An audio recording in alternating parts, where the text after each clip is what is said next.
we're going to win with or without you, but we'd love to have you. I mean, that right there, like to another person who sees themselves as the best, you're not only selling a vision. Yes. That to me is just the ultimate level of selling a vision and an opportunity in one sentence. Welcome to the Fitness CEO Podcast. Welcome back, friends. And Mr. Hadley, welcome back to the Fitness CEO Podcast. Hey, man. Good to be here. Great to have you back. And for all our viewers out there, Mr. Hadley joined, back in 2021. We launched the Fitness Franchise Podcast and rebranded. So I guess this is the second time in the podcast. Yep. And we're going to go through some leadership lessons by the great Nick Saban, which interestingly enough, Mr. Hadley went to the University of Alabama. And even though Nick Saban left Michigan State, where I went to school, still heartbroken about this over 20 years ago. At the end of the day, I respect greatness, and he certainly has been a great figure in college football and sports and leadership, and really we've learned a lot of lessons, and you've learned a lot of lessons from him, me as well, that you've applied to your business. So that's really the framework we're going to be talking about today. We're going to deconstruct his newest biography, The Leadership Secrets of Nick Saban, and really the fit body or the gym ownership practical application. Yep. Before we get into that, for those of you maybe first time learn about you, Mr. Hadley, give us the backstory, your success with Fit Body Bootcamp primarily, and then really talk about Fit Body Forever as well. I got out of, like you said, graduated University of Alabama. Roll Tide. I actually got into fitness there. I was training at the rec center there as a personal trainer. And when I left, I kind of started hearing about this boot camp idea, because this was like back in 2008, 9. I mean, this was, quite a ways back. And so heard about this idea, thought it would be a good idea, got back home, but quickly realized, didn't know what I was doing, had no money, had a lot of debt, didn't have the relationships, connections. To make it a short version, started doing some research, found Bedros, started getting coaching from him. That turned into Fit Body Bootcamp, and, here we are over 10 years later. Look at that. And for those of you who haven't connected with Steven, he's one of our most successful, profitable locations out in Daphne, Alabama. He's been a benchmark in our brand for going on 15 years now, man, which is wild. It's crazy. It's been that long. Yeah.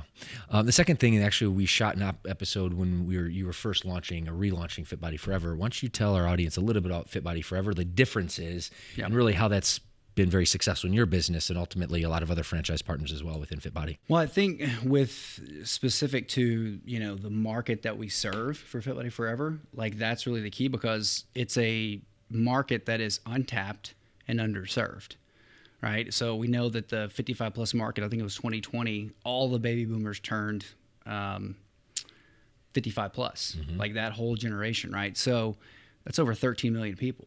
Right. Well, what are most fitness, businesses targeting? They're targeting 25, 35, 40-year-olds, fat loss. Right. And that's great. And there's a huge opportunity there.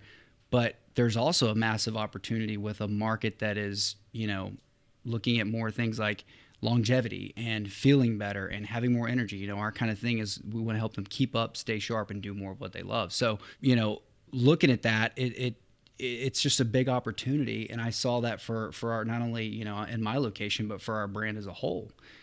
Because we got a lot of competitors out there, but not a whole lot of competitors going for, a 55 plus market. And these clients they have the money, they have the time.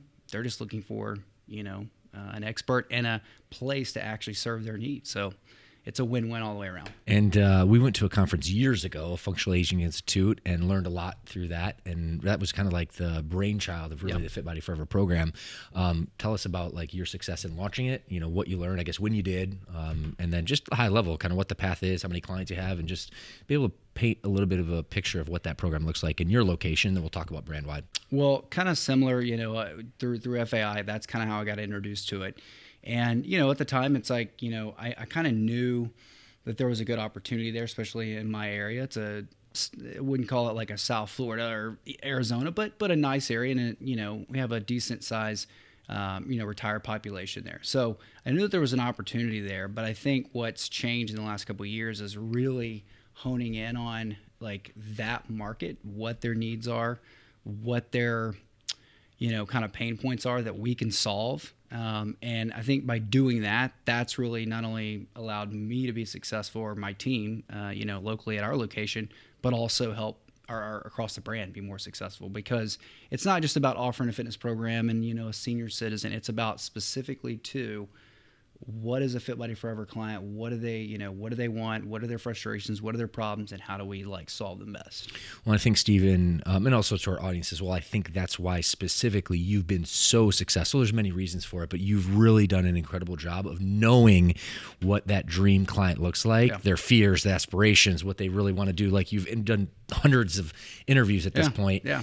And when you know your dream client, then everything else from a service perspective, from a marketing perspective, from a fulfillment perspective, from a satisfaction perspective, from a coaching perspective, gets way easier. So from my lens, that is your genius, and you've unlocked that, and now you've unlocked it at the brand. So when did we launch Fit Body Forever within our brand? And curious, how many locations have joined? And I can tell a little bit about my experience, which I'll share in a second. So we kind of relaunched it. It's funny because we were going to do it in 2019, and then, coming up into 2019, going into 2020, and then of course we all know what happened in 2020. So it got pushed back a good, almost solid year. But during that year, I was interviewing clients and doing my due diligence and research, and really just, again, it's one thing to know, okay, people want to live longer, they want to have more energy, they want to feel better, but what really is that causing in their lives in terms of an issue, a problem? How does it make them feel? How, get real specific on how can we solve that? And so by doing that over the course of that year, we launched it or relaunched it in the brand in 2021. And now, last I checked, we have right at 38 locations across the brand. A few more probably going to come on board here in the next few weeks. And they're doing really well. The average location has 31 clients now, which our goal is 50, because it's just an add-on program. So doing really well, and I think it's just a testament to our owners, the brand, the resources, but also, again, our focus on serving this market and doing it better than anybody else. Totally. And I won't be able to share projections or financials for my location because the Federal Trade Commission thinks that's projecting revenue. But I can just give you specific details in terms of not dollars and cents, but in terms of clients. But, the program works. It's incredible from a financial perspective, which I'll talk about here in a second, but also to a fulfillment perspective. It's just and I guess I'll attack that first. It's just so fulfilling to work with this demographic. Yeah. The level of gratitude, appreciation, maturity this market has is incredible. It's actually the highlight of my coaching team's day, even though ironically, when I first presented the opportunity, I had some coaches, even, one of my longtime coaches, Coach Jake, who's been, in the program or with me for 7 years, was a little resistant at first. After 2 weeks in the program, he's like, these are the best clients to ever train. 100%. The relationships. So the longevity and the retention play is just absolutely incredible. So I think from a fulfillment perspective, it's just brought a lot of joy and satisfaction, not only to our dream clients within Fit Body Forever, but also to my coaching team. And the financial benefits are really strong as well. And we're shooting this in, beginning of February in 2023. It's not going to air until later on the year. But we launched in Q4, and just in 90 days, we've secured nearly 20 clients. And, the average membership is $200 and per member. And it's added a nice little bump to the location. And that's just going to continue as we, continue to progress. So I think from my lens, it's just an incredible, stable program, fulfilling program, and really financially strong program that we, to your point, we can add on to the business model of Fit Body Bootcamp to make our franchise partners that more successful. Yeah, and I think what you said is important because, it adds so much value to our business, but from the coaching perspective, or even honestly from an owner's perspective of getting clients like that in, of you're not really sure what to expect at first, and then you just feel like, man, these clients are so awesome. And if you really boil it down and think about it, what I've realized is that we have some amazing clients in our other program as well, but typically weight loss clients, we're trying to essentially persuade them to do something that they really aren't motivated to do, right? That's really the gist of it. It's a challenge, right? That's our whole goal with sales and marketing, et cetera. Well, with Fit Body Forever clients, typically these clients are actually already motivated to do the thing, to make the change. They actually want to come to their workouts. So there is no more really, chasing them down to try to get them to come in. They're already committed to doing that.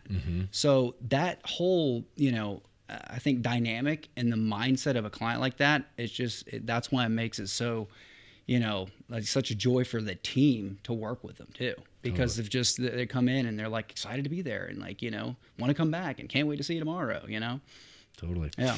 And for me, and kind of put a bow on it from my lens, and I don't even think I've ever shared this with you, Steven, but even before my Fit Body journey, I was looking at the metrics in terms of population and what type of business I would want to launch, because I had this entrepreneur spirit. I always wanted to, launch a business. And for the longest time, seeing the baby boomers metrics, I was thinking of actually opening senior care centers or nursing homes or something like that, just because of the sheer population demographic. But I realized actually, that particular line of service wasn't necessarily my calling, if you will. I really wanted to have a big impact in fitness. And that's the reason I decided to become a fitness professional and join Fit Body Bootcamp. But it's interestingly enough, like fast forward, it's actually this opportunity is aligned both, which is pretty serendipitous. So yeah, pretty cool. In any case, I wanted to kind of tee us up there, but really the essence of this particular episode is really to unpack, going back to Nick Saban of Alabama, his incredibly strong leadership skills, and really he just a new book was authored that you gave me a copy this past year, which I appreciate. So he divulges to the leadership secrets of Nick Saban, and I asked you to prepare a handful of your favorites that we can kind of talk about. So I really want to talk about the principle, and then really just pull a little bit of information on how you apply that to your business, and really how your business has grown as a consequence. So the first one that you listed here in my notes here is never stop recruiting. So let's talk about that. Yeah, I think that's, if you read the book, that, not a shocker, but that's hands down, like, that is the thing. That's the main thing. And Nick Saban's like, keep the main thing at, the University of Alabama. There's a lot of things going on, but at the end of the day, he knows, if he didn't have the Jimmy and the Joes, he can't beat you, right? No matter how good your coaching is, especially when you're talking about, at the highest level. Highest level, yeah. You got to have the best players, right? You can out-scheme people in college or in lower levels of college or high school or like middle school, but you can't do that at the highest levels of a sport. So that is the number one thing. And if you really think about it in a business, it's the same way. I mean, you can have the best strategy, you can have the best vision, everything. But if you don't have the best players to execute that strategy and carry out the vision, what do you really have? Yeah. Well, for me, that lesson was really impactful, and kind of overseeing the brand and like diving into the story when he addressed the city of Tuscaloosa in 2007, and he talked about him having the game plan, right? But at the end of the day, he needs to be able to have the talent to execute the game plan in order to win national championships, and that was his big call to action. Like, everyone in Tuscaloosa needs to be in the recruiting team, and really, I look at that for Fit Body Bootcamp, and this is why we provided so much support in terms of recruiting. We're just building out a new website to help with recruitment, in addition to what we call the Fit Body Way, which is really the game plan or the standard operating procedures, right? So it's really important to have those SOPs for short, but we always need to be refilling that recruiting funnel, and that's a big focus of our organization. We're able to help our franchise partners with that. Yeah. Next up, adapt or die. What's your thought there? Well, I think, this one's, I align with this one a lot, because if you really think about it, in order to adapt, that means you've got to always be learning, right? You always got to try to stay on the cutting edge. And for me, that's just something it's just a strength of mine to just constantly learn, always, trying to figure out ways to grow, always, ways to get better. And like in the book, he talks about, the author does, about Nick Saban, about how he's always, he's bringing speakers in, whether it's in the off season. But what I really like about when I see these videos of Saban bringing in speakers and, introducing his players to, different people, is like he's on the front row with a notepad. Saban is the greatest college. Across the board, we'd say unanimously, 90% of people, if you ask them, experts, whether they love or hate the guy, would say he's the greatest college football coach of all time. He's definitely the most accomplished. And he's sitting on the front row taking notes. And that just, to me, tells you everything you need to know about the guy. Because no matter what stage of the game you're in, you should always be constantly learning and growing. And for me, it's a core value of mine of never settle. It's different than never satisfied, though. I can be satisfied with something that I've done, but I never settle, because I'm always trying to get better. Mm-hmm. How do you think that mentality has been able to apply and show up in your business with that success? Yeah, I think like I just said, for me, it's always, hey, we did a great job here. Really proud of the effort, really proud of the result. But if we want to improve it, how can we do that? And if we can, who's already done it, right? So we're looking has somebody already solved this issue? Has somebody already improved this, whatever we're looking to fix? And And past that, it's like, okay, how do we apply that to what our situation is? But it's always just trying to improve. And I think if you have that mindset, it's almost like, you know, if you think about it, it's an unquenchable thirst for knowledge. And if you keep that mindset, you literally can't lose. Yeah. You can't, because you're always looking for the answer. And we tend to find the things that we look for if we look hard enough. So if you're always looking to solve your clients' problems, always looking to get better, always looking to fix, like, you know, the issues in your business, you're going to find them. Next up, and I'm going to go off script here before we get to your next one, but I really like this one that I've really bought into with my role is only promise opportunity. Yeah. And the way I look at this, and I've really applied this to our business, is, you know, with Fit Body Bootcamp, the growing, the success with Fit Body Forever, there's a lot of opportunity in front of us. But it's interesting, what I learned from Nick Saban is, even you have the top recruiter, he's never making them specific promises on playing time, X, Y, and Z. Because at the end of the day, like, it's about bringing the team, then make sure you have alignment, and you have to earn your stripes every single day. And I think that was a really good mental shift for me in my business, to be to not specifically overpromise things to teammates, but provide the opportunity there. And, you know, interestingly enough, it happened 2 times just in the last 2 years with my brother Barrett, who jumped on our CAP team and then eventually has been the executive director of coaching and profitability. He joined our brand, and he actually, for the first year of his service, did the elite trainings pro bono. Like, literally, there was no financial compensation, but he saw an opportunity. I presented that opportunity, and he took it. And ultimately, it's been, you know, blessing for our brand. So that's kind of my framework, but I'm curious, you know, from your lens, how have you applied that concept in your business? Well, just kind of going back to the book again, is like, what I loved is, you know, Saban does something that's just like, in this specific instance, that I feel like is just so hard to do, but he does it so masterfully. Like, and he did it actually from day one with I think it was the 2008 class. Recruiting class that we brought in. And before that, you know, Alabama's probably, I don't know, top 15, top 20 recruiting classes. Now we've had the top recruiting class 9 out of the last 15 years or something like that. It's just insane. But it started in that first, you know, season. And one of the top recruits, actually, you know, pretty close to my hometown, Julio Jones, I think he's still in the NFL. But, you know, big time receiver for the Falcons. He was kind of the biggest recruit that Saban ever recruited at Alabama, the biggest guy. He was a top, you know, recruit in the nation that year. And I'll never forget reading what he told him, which it was a vision and a sales pitch all in one, because he said, and this is to the top recruit in the nation. This guy can go anywhere he wants, right? He's basically a future Hall of Famer, essentially. And he told him, we're going to win with or without you, but we'd love to have you.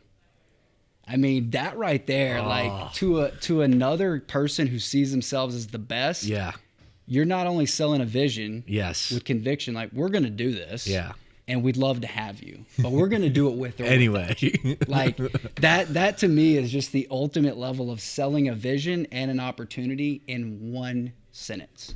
Incredible. Yeah. How have you been able to apply that with, you know, your recruiting process and the vision that you've been able to cast for your team? I'll be honest, I haven't mastered it to that level. Okay. That when I figure that out, I'll definitely let you know. But I think it does boil down to offering an opportunity, not a job. Right.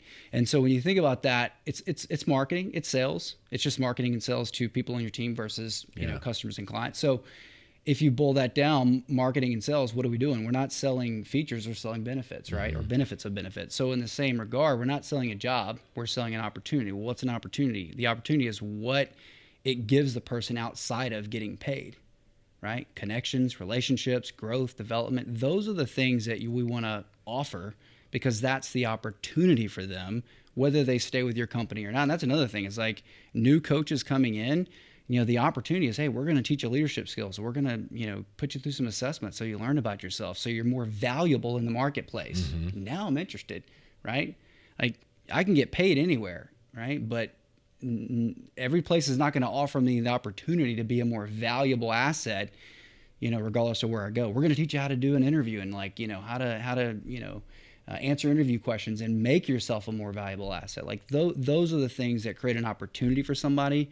And ultimately, you know, if you're offering opportunity, you're also appealing to the right people, Totally. Not just looking for compensation, but looking for something more than that. Totally.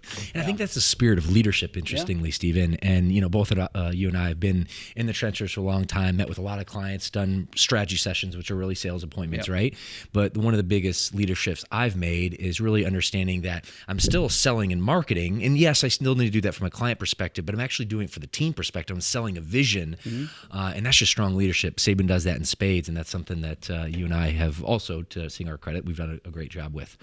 On that same tune, I'm kind of jumping ahead of here the notes, but clarity. It was another, fundamental staple of Nick Saban's leadership principles. So let's talk about that. Yeah, he has a thing. I think he kind of borrowed it from Bill Belichick. Do your job, right? Do your job. Just do your job. Just do your job, right?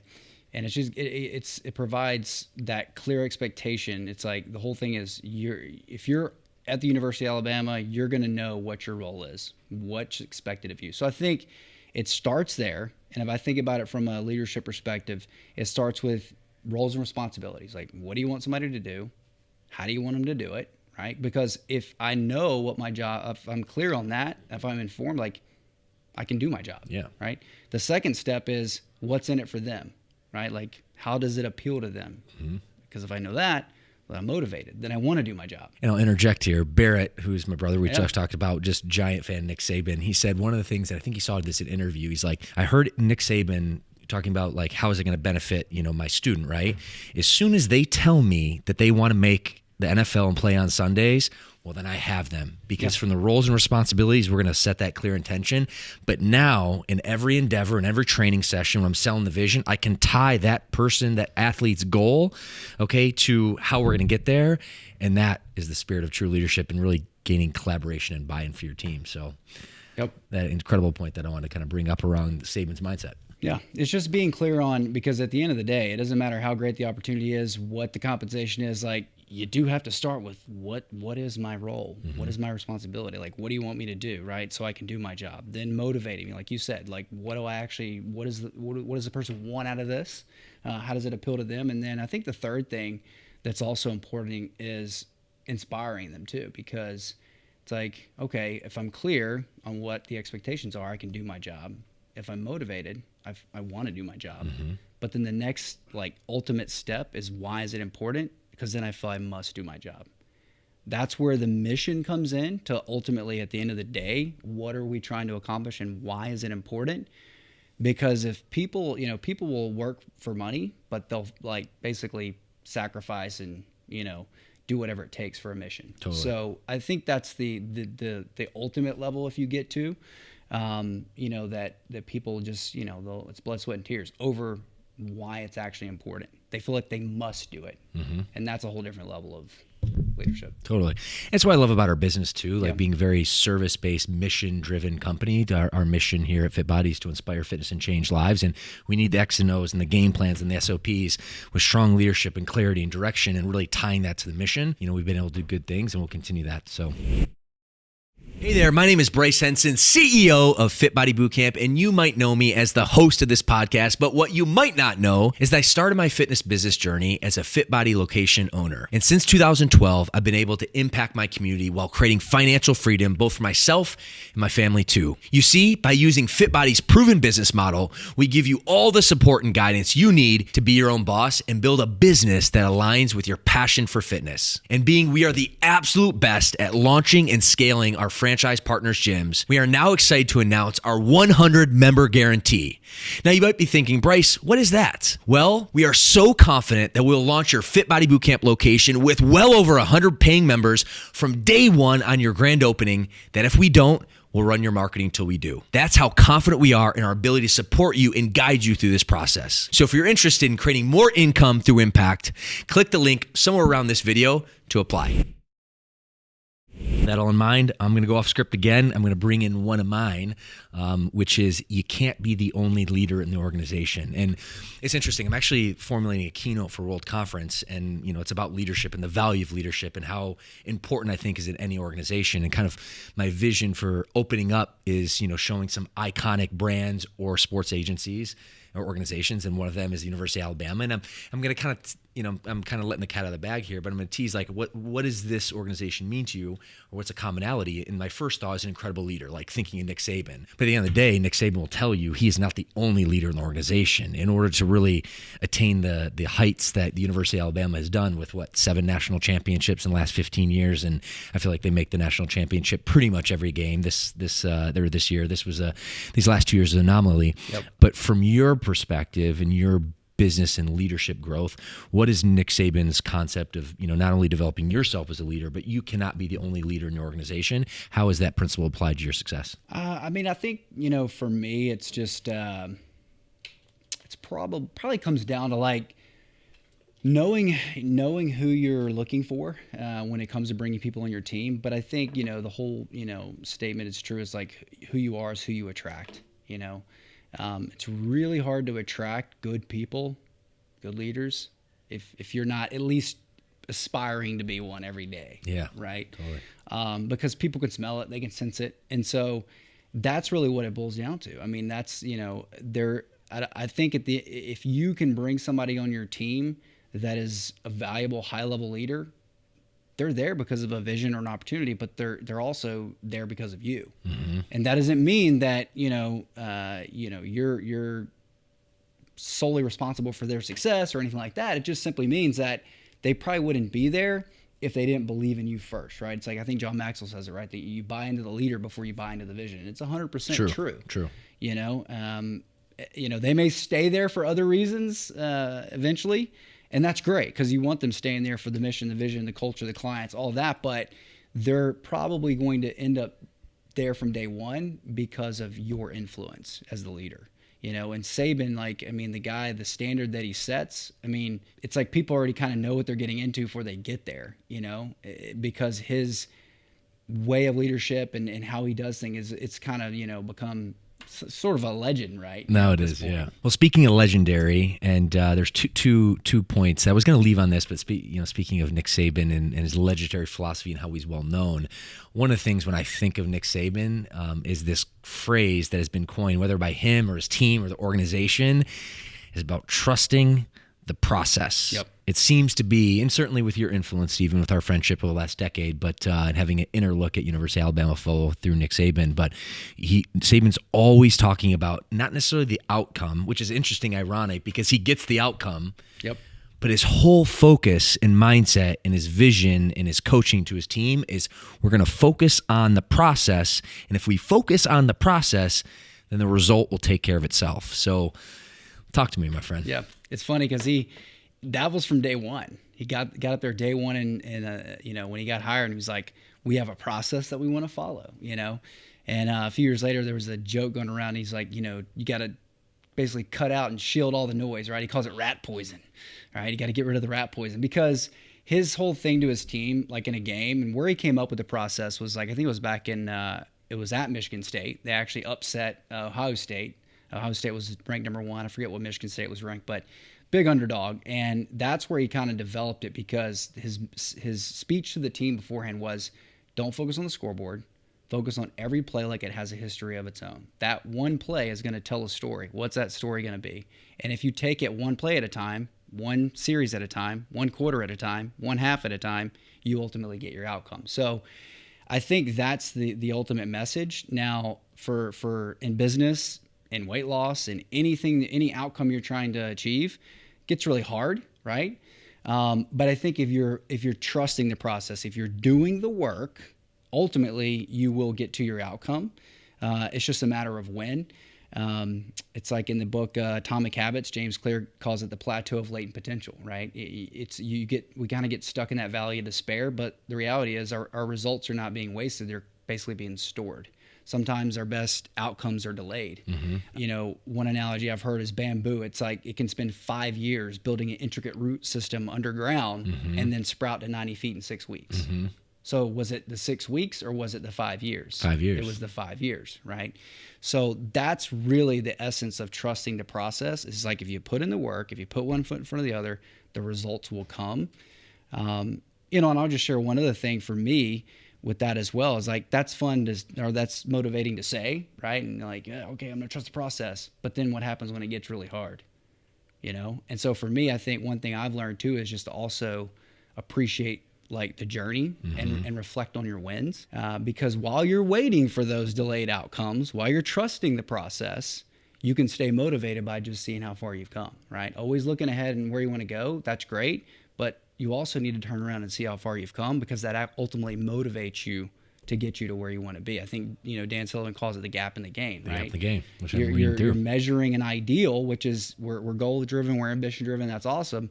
But if you're always looking at where you started and always focusing on the ideal, the goal, you're always in the gap, right? The gap's frustration, you know, you get depressed. But if you always look back to where you started, which is ultimately the only way you can measure progress, where you started, not where you want to go, well, then now you're in the gain, and that gives you the momentum that you need to ultimately get to your outcome. And I think that that's an important thing, you know, for anybody listening to realize, is that you do have to trust the process. You can't skip levels, right? I told Bedros, this is a while back, we had a conversation, it's like the lessons, you know, are in the levels, right? Like you can't skip them. It is impossible. You cannot skip it. Anybody you see who has success, it's because they've trusted the process. But sometimes that can take a while, and in the meantime, it's always important to reflect on how far you've come so you ultimately get there. Easier said than done, but sage advice. And from a vision and leadership perspective, spot on. One thing that I've learned as well in that gap, if you will, trusting the process, which is something that, you know, I struggle with, but ultimately is so important, is also focusing on the fundamentals. And I think what we've done and what we continue to do at FitBody from a training perspective, from the regional trainings that we do, the annual trainings we do, the masterminds we do, we're actually here. It's about consistently training with your team, meeting with them weekly to make sure that they're focused on that process, and they too are not looking at the gap, they're actually looking at the gain. All right, Mr. Hadley, one last one that I want to hit. And it's interesting when I think of this particular point from Nick Saban, I think of you actually, which is the details, the details, the details. Because I think from my lens, that's been, you know, a huge focus of yours, and really one of many characteristics why I think you've been massively successful with our brand. So, you know, how has that leadership principle from Nick Saban really worn or had an effect on you, and how have you applied to your business? Well, I think you know, to your point, I would say I'm detail oriented, but not really the way that most people might think. And what I mean is, like, you can be detail oriented and like not forget things, not misspell words, not make a mistake, right? That's a form of, you know, being detailed. That's definitely not me, right? I'll definitely, you know, misspell a word and forget something, but where I'm detail driven is on what's essential. Like what's, you know, I'm gonna look and say, okay, based on what we're doing, what's going to get us to our outcome? What's the most important here? And so from a business perspective, you know, being detail oriented in your business, okay, well, marketing and sales, for marketing perspective, how much does it cost to get a client? How much does it cost to get a lead, right? That's where I want to know that information. That's where my detail orientation is going to kick in, because ultimately if I know that, then I know how much it's going to cost us to be successful in the business, right? Sales, same way. What's our, you know, show rate? What's our close rate? For operations, what's our attendance percentage, right? How many of our clients are attending and not attending, right? What's our attrition? Like that's, I think knowing the critical factors that you need to focus on are most important. Like in Saban in Alabama, they have critical factors. When they recruit a guy, they know literally how far his thumb needs to measure from his pinky, how much ankle flexion he needs to have in his ankles. That's the level of like detail and critical factors that they develop, because they know exactly what they're looking for. So for me, in my business, I want to go at each stage, what are the critical factors and how do we measure those? And ultimately, how can we develop our plan to meet those critical factors? Totally. I love your perspective too, in terms of some of the things you're detail oriented and some of these you're not. And that's good information for me. And we were actually just having a conversation about this last night as well. But interesting, I don't consider myself a very strong detail oriented person, but I think actually that's where leadership principles come into play, because they're so valuable. And actually Take Flight Learning, which we've had Merrick on the podcast before, talks about the four different bird profiles, and the owl, which typically is known to have that high detail.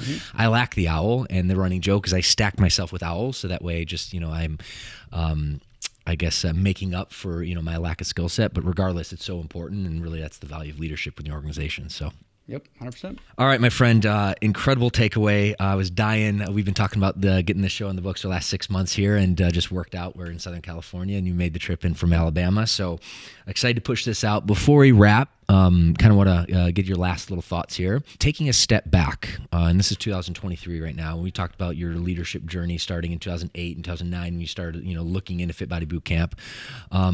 What's the biggest leadership lesson that you could tell to your younger self that would have helped you, exponentially more in this journey of the last 15 years that would be valuable to our audience listening at home? Yeah, I think from a leadership perspective, it's all about, whatever you're trying to achieve or whatever you're trying to accomplish as a leader, it's probably the opposite of that. So, for example, if you want more respect as a leader, it's about giving respect. Like, you don't actually get respect by trying to get it. It's like the law of reciprocity. Yeah, you get it by giving it. Mm-hmm. Again, that on the surface, it seems like common sense, but yet our nature is to go, I want to be more respected, so how do I get people to respect me? And the reality is by respecting them. If you want to lead more, you don't try to lead more. You serve more. That in itself turns you into a bigger leader with more responsibility.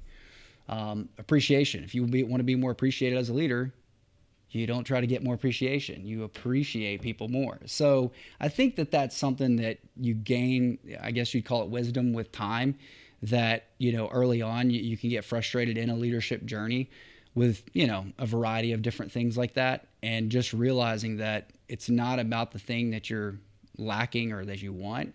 It's usually the opposite. It's like, how do you get that? How do you, facilitate that? It's probably, going about it the opposite way. Heck yeah. All right. Last question for you, my friend. And the title or the name of this podcast is the Fitness CEO Podcast. So to put you on the spot a little bit, what does it mean in your lens, Steven, of being a CEO? Well, CEO's goal is to maximize shareholder value. Number one shareholder in your life is you.